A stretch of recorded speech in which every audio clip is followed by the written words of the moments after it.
Hello students, welcome to मीजो study biology session. So जैसा कि मैंने आपको लास्ट सेशन के अंदर प्रॉमिस किया है दैट नेक्स्ट सेशन में आप विटनेस करेंगे कुछ क्वेश्चंस जो ऑलरेडी पूछे गए हैं नीट एग्जामिनेशन में।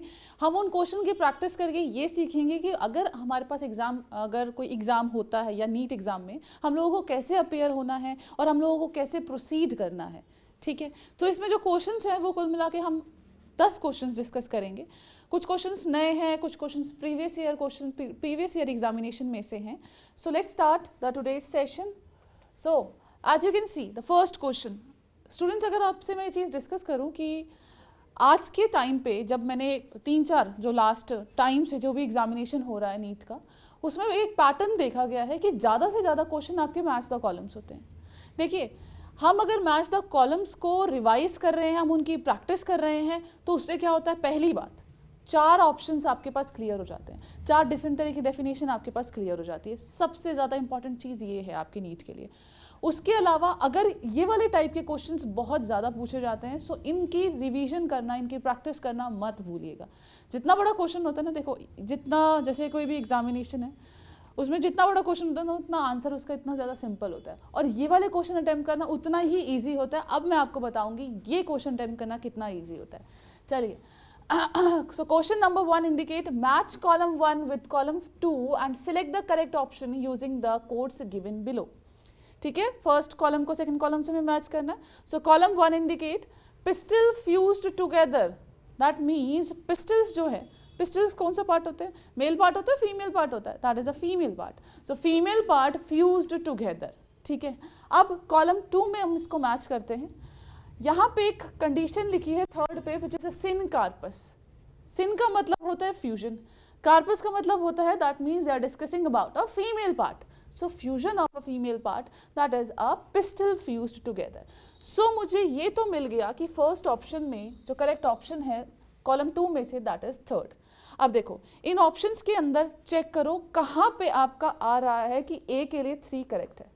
सिर्फ एक ही ऑप्शन है आपके पास। पहले देखते ही मुझे आंसर क्लियर हो गया कि भी मुझे टिक करके आना है डी ऑप्शन, क्योंकि मैं 100% श्योर हूँ इस ऑप्शन के लिए। ठीक है, बट हम इस चीज़ को यहाँ पे नहीं ख़त्म करते। ऐसा नहीं है कि मैंने एक देख लिया और मैं मार्क करके आ गई। ऐसे कभी मिस्टेक लाइफ में मत करना। उसके लिए अब क्या करना है आपको, जो बी सी डी ऑप्शंस हैं इनको भी एक बार देख लीजिए, आपको कंफर्मेशन हो जाएगी कि आपके मार्क्स आएंगे ही आएंगे। ठीक है, चलिए उनकी कंफर्मेशन करते हैं। कॉलम 1 में जो सेकंड लिखा है that is a formation of gametes. बार बार हम लोगों ने ये पढ़ा है, गैमेट को फॉर्मेशन को कहते हैं गैमेटोजेनेसिस। चलिए कंफर्म करते हैं हमारे ऑप्शन से, क्या हमारा ऑप्शन ठीक है?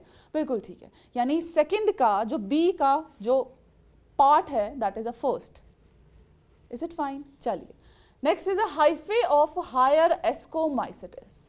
Hyphae of ascomycetes is always a dikaryotic. That means they are having 2 nucleus present. So, dikaryotic conditions.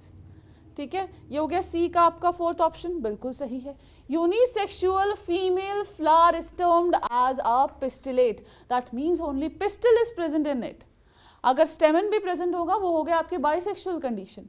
यहाँ पे सिर्फ एक तरह के फ्लावर प्रेजेंट है, इसीलिए इसको नाम दिया गया यूनिसेक्सुअल, एंड स्पेशली वो एक फीमेल है, that is why the name is given as a pistillate. Right, so ये सारे ऑप्शन मेरे क्लियर हो गए कि जो मैंने सबसे पहले मार्क किया था दैट मीन्स वो ऑप्शन ठीक है। So correct option for the question number 1 that is a D. Right, so बहुत ईजी होते हैं ये क्वेश्चन अटेम्प्ट करना। सो इनको ज़रूर प्रैक्टिस करिएगा। कई बार क्या होता है हमें 1-2 ही ऑप्शन पता होते हैं। सपोज करो मुझे पहले 2 पता है, पहले 2 से ही मैं आंसर डिराइव कर लूँगी कि ये ऑप्शन ठीक है। ठीक है, चलिए आगे बढ़ते हैं towards next question, question number 2। So question number 2, product of sexual reproduction generally generates. So अगर आपको याद हो, सेक्सुअल रिप्रोडक्शन के अंदर मैंने बात करी थी, हमारे पास 2 गैमेट्स होते हैं।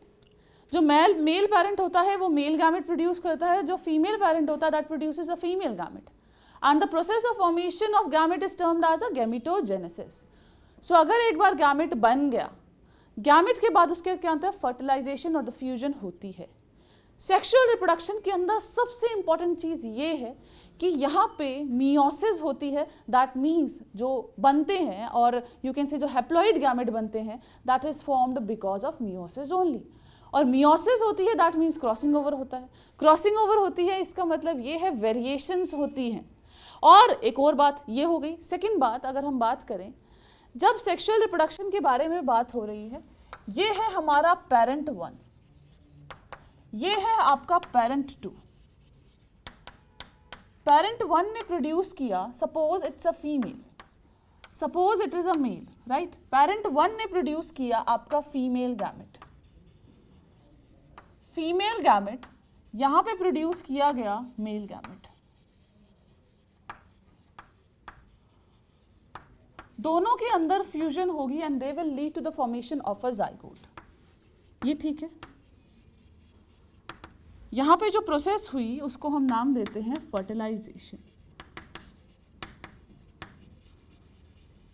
Mail gamete will be carrying those characteristics जो कहा के, सॉरी, फीमेल गैमेट वो कैरेक्टरिस्टिक कैरी करेगी जो पेरेंट 1 के हो, मेल गैमेट वो कैरेक्टर्स कैरी करेगा जो पेरेंट 2 के हो। यहाँ पे क्या किया, दोनों को हमने मिक्स कर दिया। जाइगोट हमेशा होता है आपका 2 इन नंबर ऑफ क्रोमोसोम, यानी दोनों के दोनों कैरेक्टर यहाँ अक्यूमुलेट हो जाएंगे। किसी में वो कई तरह के अगर जाइगोट्स बनते हैं, किसी में वो एक्सप्रेस करेंगे, किसी में वो एक्सप्रेस नहीं करेंगे, डिपेंडिंग अपॉन कि उसका जो साइड वाला जीन है, जो साइड वाला अलील है, द ऑल्टरनेटिंग फॉर्म, अगर वो किस कंडीशन में प्रेजेंट है। वो डोमिनेंट कंडीशन में प्रेजेंट है, हम उसको एक्सप्रेस होने देंगे। वो रिसेसिव कंडीशन में प्रेजेंट है, तब हम क्या बनेंगे, विल बी किंग, राइट। सो इसमें क्या होता है, दैट फर्स्ट ऑप्शन देखते हैं। इसमें क्या ऑप्शन दे रहे हैं वो, longer viability of seeds, longer viability of seed. कभी हमने डिस्कस किया है कि इससे सेक्सुअल रिप्रोडक्शन से सीड वायबल होते हैं, कहीं this are not related to the sexual reproduction. Prolonged dormancy, ये भी हमने कभी नहीं पढ़ा। सी है new genetic combination leading to variation. yes, this is the right option. So for the question number 2, correct option you have is a C. चलिए D option भी देख लेंगे। देखो कहीं भी आपको फर्स्ट ऑप्शन मिल गया, उस फर्स्ट ऑप्शन को देखकर ये जज मत करना कि आपको फर्स्ट, सेकंड, थर्ड, फोर्थ नहीं पढ़ने, उनको भी पढ़ना है। जहाँ पे कोई भी जनरली जनरेट किया हुआ है, जनरली नॉट जनरेट लिखा हुआ है, इन सब चीज़ों को हमेशा अंडरलाइन ज़रूर कर लीजिए। क्यों करना है? क्योंकि अगर यहाँ पे नॉट लिखा होता तो मेरा आंसर ये नहीं होता। और स्टूडेंट्स क्या करते हैं, जल्दी जल्दी, प्रेशर इतना ज़्यादा होता है, जल्दी जल्दी में क्वेश्चंस पढ़ते हैं, जल्दी जल्दी में क्वेश्चंस पढ़ते हैं, तो ऐसे सिली मिस्टेक्स वो करते ही करते हैं। चलिए let's move on to the third question. Hope simultaneously जिन जिन स्टूडेंट्स ने सेशंस देखे हैं उनको कोई प्रॉब्लम नहीं आ रही होगी एंड उनको आंसर साइड बाय साइड मिलता चला जा रहा होगा। वो खुद ही मेरे बोलने से पहले ही उनको आंसर मिल रहा होगा। सो अगर ऐसा हो रहा है तो बहुत अच्छी बात है, अगर ऐसा नहीं हो रहा तो that is a very bad part. अगर सेशन देखने के बाद भी अगर आपको चीज़ें क्लियर नहीं है तो इसका मतलब है कि आपने सेशंस ढंग से नहीं सुने। ठीक है, तो आप क्या कर सकते हैं, सेशंस को देखिए दोबारा, इनफ ऑफ टाइम अभी तो है आपके पास टाइम, उनको देखिए अच्छे से, रिवाइज करिए उन चीज़ों को, फिर क्वेश्चंस की प्रैक्टिस करिएगा। ऐसे बिना मतलब के आगे बढ़ के कोई फ़ायदा नहीं है। ठीक है, और बायो एक ऐसा सब्जेक्ट है जो आपको चीज़ों को याद करने, कई चीज़ें हैं जो आपको याद रखनी है, कई चीज़ों में आपको कंसेप्ट समझने हैं, और ये क्वेश्चंस बहुत इजीली अटेम्प्ट हो जाते हैं। आता है तो आता है, नहीं आता तो नहीं आता। कोई लंबे जोड़े इसके आंसर्स आपको कैलकुलेट नहीं करने। ये वो एक एरिया है जहाँ पे आप अच्छा स्कोर कर सकते हैं, वही डिटरमाइन करती है कि आपकी रैंक क्या होगी नीट में। चलिए question number 3, which one of the following is correctly matched. चलिए ए ऑप्शन में लिखा है अनियन, अनियन के सामने लिखा है बल्ब। अगर आपको याद हो तो हमने बात करी थी कि कैसे ये प्रोड्यूस होते हैं। अनियन का क्या एग्जाम्पल था, बल्ब ही पढ़ा था हमने। सो this is a bulb. Ginger, ginger किसका एग्जाम्पल है, ginger is a example of rhizome. याद है ना आपको? सो ये तो आपका गलत है, बी ऑप्शन गलत हो गया, यानी ए मुझे मिल गया। अब देखो करेक्टली लिखा है, इसको अंडरलाइन कर लेना। अगर इनकरेक्टली लिखा होता तो आपका ये ऑप्शन ठीक नहीं होता। बट थर्ड ऑप्शन भी देख लेते हैं। क्लोमाइडोमोनास, क्लोमाइडोमोनास कोनिडिया लिखा है, क्लोमाइडोमोनास कोनिडिया से होता है? नो, इसमें क्या होते हैं, ज़ूस्पोर्स आर फॉर्म्ड, ज़ूस्पोर। ठीक है, next you have east, east के सामने लिखा है ज़ूस्पोर। बल्कि ईस्ट के अंदर क्या होता है, बडिंग। सो अगर नीट एग्जामिनेशन में इसमें से कोई भी एक क्वेश्चन आता है या ईस्ट के सामने बडिंग लिखा होता है तो ये ऑप्शन आपका ठीक होगा। सो इसीलिए मेरा हमेशा प्रेफरेंस ये रहती है कि चारों के चारों ऑप्शन हम पढ़ें और उस चीज़ को समझें कि चारों ऑप्शन में क्या दे रखा है। आंसर मैं आपको ऐसे भी बता सकती हूँ कि थर्ड का ऑप्शन करेक्ट ये है, ये गलत है। क्या सीखा आपने? कुछ भी नहीं सीखा। ये क्वेश्चन तो ऑलरेडी आ चुका है ना, रिपीट के होने के चांसेस तो बहुत ही कम है। क्वेश्चन अलग तरीके से पूछा जा सकता है कि जिंजर के सामने राइजोम लिखा हो और आपके अनियन के सामने शक्कर लिखा हो, ठीक है। सो ये तरीका होता है कि किसी क्वेश्चन को कैसे अटेम्प्ट करना। हमेशा अपना फोकस ये मत रखिए, प्रैक्टिस कर रहे हैं अगर आप क्वेश्चन की, ये फोकस मत रखिए कि इसका आंसर करेक्ट ये है, बस मेरा वो ही है, मैंने वो टिक करके आ गया जी, मेरे मार्क्स मिल गए, ठीक है। जो आप मॉक टेस्ट के बारे में बात कर रही हूँ, इनफैक्ट आपका हमेशा जो आपकी डायरेक्शन होनी चाहिए वो ऐसी होनी चाहिए, ये वाला ऑप्शन इनकरेक्ट है बट ये इनकरेक्ट क्यों है, इसको हम करेक्ट कैसे कर सकते हैं, तभी आप स्कोर कर पाएंगे, otherwise you won't be able to. So let's move on to the fourth question now. So उसमें आपका ऑप्शन जो था, एक बार देख लो, ऑप्शन जो इसमें करेक्ट था वो आपका फर्स्ट ही था, ठीक है। चलिए आगे बढ़ते हैं। Again the eyes of potato tuber. अब मुझे ये बताओ, पोटैटो पोटैटो एक्चुअली है क्या? पोटैटो रूट है या शूट है? पोटैटो है आपका शूट, राइट। शूट से यहाँ पे जो न्यू फॉर्म्स होते हैं वो शूट से ही होते हैं। इनके पास एडवेंटिशियस रूट्स नहीं होते, adventitious roots, no adventitious roots are present, right. इसके अलावा अगर हम इसकी स्ट्रक्चर, अगर हम एक पोटैटो को देखें तो यहाँ पे स्पाइरली अरेंज स्ट्रक्चर होते हैं जिनको हम नाम देते हैं आई, राइट। हर एक आई को काट के मिट्टी में रख दो, एक आलू की जितनी भी आईज है उनको काट के मिट्टी में रख दो, प्रॉपर कंडीशंस उसको प्रोवाइड करो, वो ग्रो कर जाएगी।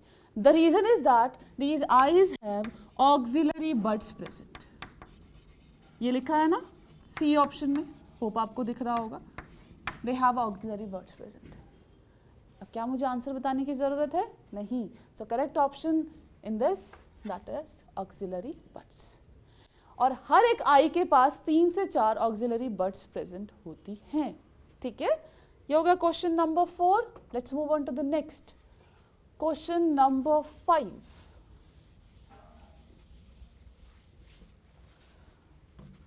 Vegetative propagation in mint occur by offset, rhizome, sucker and runner. क्या हमने इन सब के एग्जाम्पल्स पढ़े थे? याद है ना अपने सेशन के अंदर? सो अगर आपको इस चीज़ को डिटेल में पढ़ना है, सेशंस को देखना पड़ेगा। अगर याद है ये चीज़ें तो बहुत अच्छी बात है।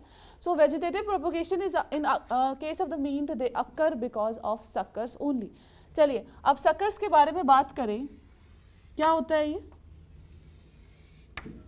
This is how mint is present. एक रफ सा मैं डायग्राम बना के आपको दिखाना चाहूँगी कि एक्चुअली ये ग्रो कैसे करते हैं। यहाँ पे रूट्स प्रेजेंट हैं, ठीक है, ये एक दूसरे से कनेक्टेड होते हैं। शक्कर का मतलब ये है कि ओरिजिनल प्लांट से शूट ही यहाँ से आगे बढ़ता है और वो क्या बना लेता है?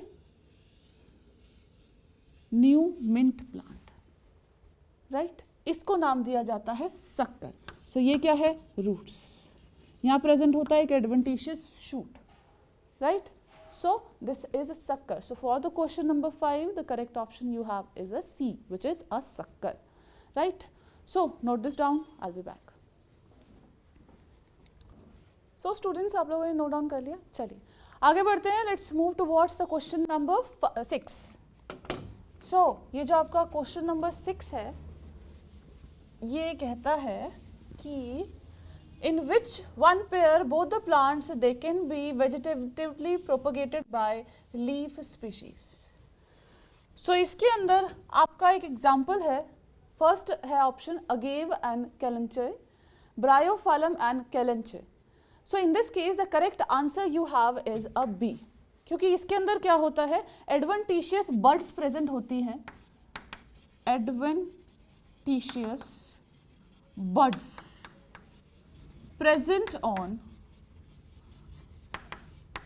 लीव्स पे एडवेंटिशियस बड्स प्रेजेंट होती हैं जो ग्रो कर जाती हैं and they form a new plant, right? So for the question number 6, correct option you have is B. Let's move on to the question number 7. So question number 7 आपका ये कहता है, why is vivipary an undesirable characteristics of annual crop plant. अब मुझे ये बताओ, what is a vivipary? Vivipary एक वो कंडीशन है जिसमें सीड्स एक प्लांट पे लगे लगाए, जैसे एक प्लांट होता है वो नॉर्मली फर्टिलाइजेशन, जब उसमें फर्टिलाइजेशन हुआ फ्लावर्स में, वो सीड्स प्रोड्यूस करता है, सीड्स के चारों तरफ फ्रूट बनते हैं. सो सीड्स जितने भी प्रोड्यूस हुए वो प्लांट पे लगे लगे ग्रो हो जाते हैं. This condition is termed as a vivipary. Vivipary एक अच्छा भी है बट एक बुरा इसीलिए है क्योंकि सीड्स ऑलरेडी ग्रोन कंडीशन में है, वो ग्रोइंग कंडीशन में है. तो हम ये नहीं कर सकते कि सीड्स को, क्योंकि सीड्स एक डोर्मेंट स्टेज में भी चला जाता है, सो सीड्स को हम स्टोर नहीं कर सकते. So this is one of the biggest drawback of vivipary. So option number A देखते हैं, it reduces the vigour of a plant. No, it doesn't reduce the vigour of plant. It adversely affect the fertility of plant. How this can be related to the fertility of a plant? Now next is the seed exhibit long dormancy. ये भी कुछ related नहीं है. D option है, seed can not be stored under normal condition for the next season.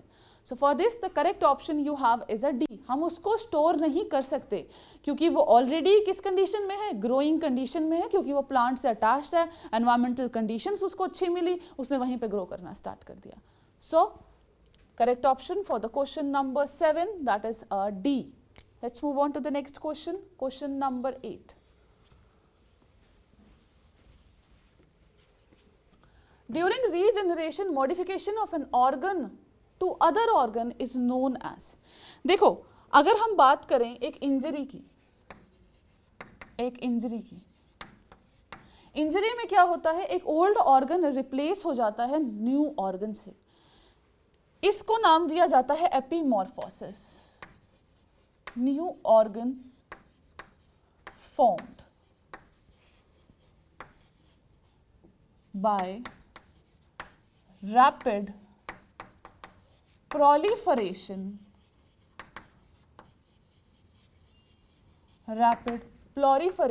of cells present at site of injury. इसको क्या नाम दिया जाता है? This is considered as a epimorphosis. Right. अब इस क्वेश्चन में देखिए, हम एक ऑर्गन को दूसरे ऑर्गन से रिप्लेस कर रहे हैं. ऑप्शन मुझे पता लग गया, दैट इज अ एपीमॉर्फोसिस. स्टूडेंट्स को हमेशा इस क्वेश्चन में दो ऑप्शन में कंफ्यूजन रहेगी. एक है मॉर्फोजेनेसिस एंड एपीमॉर्फोसिस. एपीमॉर्फोसिस तो आपको पता लग गया. चलिए मॉर्फोजेनेसिस भी देख लेते हैं कि मॉर्फोजेनेसिस क्या है. Morphogenesis. So morphogenesis, that means what? That means growth, shaping of organ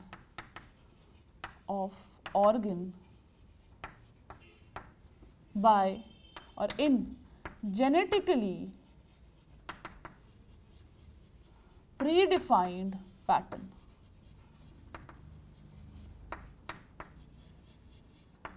इसको क्या नाम देते हैं? मॉर्फोजेनेसिस. ठीक है, वो ऑलरेडी हमें उसको सिर्फ डिफाइन करना है. जो प्री डिफाइंड पैटर्न है वो ऑलरेडी डिसाइड है, हम उसको अपनी जगह पे प्लेस करना है. That is a morphogenesis. So this was the question number 8. आगे बढ़ते हैं टुवर्ड्स क्वेश्चन नंबर 9. सो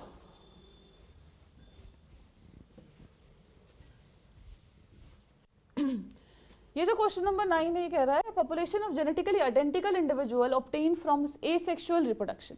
एसेक्सुअल रिप्रोडक्शन हो चाहे आपका वेजिटेटिवली प्रोपोगेशन हो, इसकी वजह से जो भी ऑर्गेनिजम्स प्रोड्यूस होते हैं they are a carbon copy of their parents. क्योंकि यहाँ पे क्या हुआ है? यहाँ पे गैमेट्स नहीं बने, यहाँ पे मिक्सिंग नहीं हुई. कुछ ऐसी मिक्सिंग नहीं हुई तो क्यों वेरिएशंस क्या प्रोड्यूस होंगे? वेरिएशंस नहीं होंगे. So the progeny will be a carbon copy of their parents और इनको एक नाम दिया जाता है, that is a clone. So for this the correct option you have is a B, clone. Right. Now, this was question number 9. Let's move on to the question number 10. Again ये option इसमें by default ही correct हो गया, that is vegetative propagation of agave occur through. Correct option you have is a bulbils. bulbils is right, क्योंकि bulbils क्या थे? bulbils हैं आपके auxiliary bulb. So this sorry, in case of agave, some condensed auxiliary buds are present. So ये जो auxiliary buds present हैं, ये करते हैं, ये grow करते हैं and they form a new plant. ठीक है, ये हो गया प्रेजेंस ऑफ ऑक्सिलरी बर्ड्स, और इसको क्या कहते हैं आप? bulbils. इसीलिए मैंने कहा था कि इन सब मेथड्स को आपने क्या करना है, एक सेपरेट शीट पे एक चार्ट के फॉर्म में बनाना है और उसमें साइड बाय साइड एग्जांपल्स भी लिखने हैं. अगर वो एक चार्ट आपके पास प्रिपेयर होता ना, 10 में से 9 क्वेश्चंस जो इसमें है ना, वो आप इजीली कर पाते. एक दो ही क्वेश्चंस अलग थे जिसमें डेफिनेशंस दी गई. सो मोस्टली में क्या था, एग्जाम्पल्स है. सो हमेशा आपको क्या करना है, इनके एग्जाम्पल्स, bulbils का हो गया, आपके रूट्स की क्या क्या मॉडिफिकेशन है, शूट की क्या क्या मॉडिफिकेशन है, आपके लीव्स की क्या क्या मॉडिफिकेशन है, ये सब चीज़ें आपको पता होनी चाहिए विद सुटेबल एग्जाम्पल्स. राइट. सो यहाँ हमने अपना सेशन ख़त्म कर लिया है. पूरे 10 क्वेश्चंस हमने डिस्कस करे. अब आपको क्या करना है, प्रॉब्लम आ रही है इस क्वेश्चंस को अटेम्प्ट करने में, कुछ कहीं डाउट है तो हमसे पूछिए, अदरवाइज आप सेशंस दोबारा देख सकते हैं, उसको देखिए. और उसके बाद क्या करना है, क्वेश्चंस की प्रैक्टिस करिए. कोई भी एक बुक उठा लीजिए, कोई स्टैंडर्ड ऑथर की कोई बुक उठाइए, या फिर हमारी वेबसाइट पर सैम्पल क्वेश्चन पेपर्स होते हैं, उनको उठाइए, उनसे क्वेश्चंस की प्रैक्टिस करिए. एंड क्वेश्चन की जितनी प्रैक्टिस करोगे उतना ही आप ही के लिए बेनिफिशियल है ये सब चीज़ें. एंड किसी एक स्टैंडर्ड ऑथर की बुक, कोई ऐसा नहीं कि 4-5 ऑथर्स की आपने बुक उठा ली और सबको आप पढ़ने जा रहे हो. हर एक ऑथर, अगर एक ऑथर की बुक है दूसरे ऑथर की बुक है, 95% क्वेश्चन सेम होंगे, 5% डिफरेंस होगा. उस 5% डिफरेंस के लिए कि आपको सारे के सारे वो 95 क्वेश्चन भी दोबारा पढ़ने पड़ेंगे और वो 5% क्वेश्चन भी दोबारा पढ़ने पड़ेंगे. ठीक है. सो ऐसा मत करिए, एक ही बुक इनफ होती है आपके नीट के लिए. थ्योरी पे ज़्यादा फोकस करिए एंड मेनली आपके एनसीईआरटी पे ज़्यादा फोकस करिए. So take care of yourself. In the next session, we'll start a new topic. Till then, take care and thank you so much, students, for watching this.